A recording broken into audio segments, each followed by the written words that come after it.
Migrant workers living in Europe.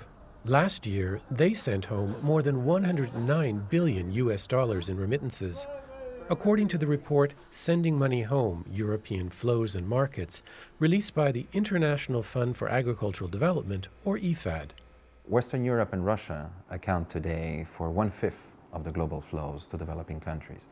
They are second just to North America. At a time when unprecedented numbers of migrants and refugees are trying to enter Europe, the IFAD report focuses on migrant workers, like Melina Safranca, who make up 90% of migrants worldwide. Melina lives in Rome with her husband and daughter. Some of the money she earns is sent to the Philippines to support her 2 teenage children.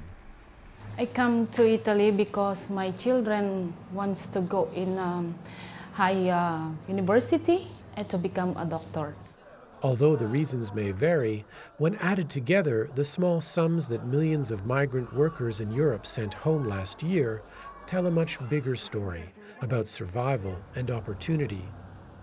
In 2014, 1/3 of European remittances, or $36.5 billion, went to the Balkans, the Baltics, and Eastern Europe, while the remaining 2/3, or $72.9 billion, went to over 50 developing countries outside of Europe.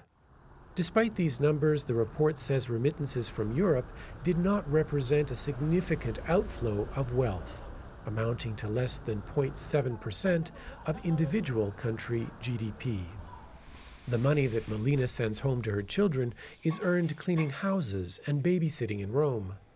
They need money because if you go to university in Manila, we need money to pay tuition fees and allowances. In addition to education, the majority of remittances received in developing countries are spent on necessities like food, clothing, shelter, and medicine. Very little is saved or invested. With 40% of remittances going to rural areas, the report suggests that remittances could play a critical role in transforming poor communities if both migrants and their families at home had better access to financial services and financial education courses like this one offered in Rome by IFAD. Migrants taking part learn about the benefits of saving and budgeting, as well as how to start their own businesses or make investments in agriculture in their home countries.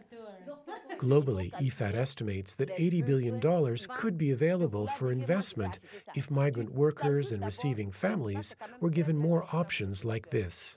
Remittances present a crucial opportunity for financial inclusion, and the reason is very simple. You have millions of people sending money to their loved ones in developing countries, and they do that from cash to cash. If we could only channel some of that into the financial service providers network, it would have a tremendous opportunity for financial inclusion. It would be able to bank millions of people.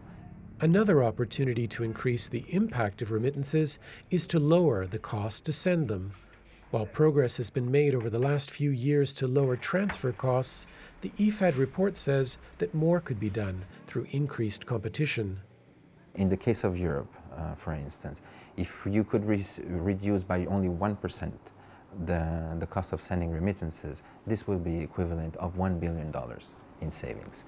Savings that migrant workers like Melina and her husband would send back to their home countries to help build a better life for their children.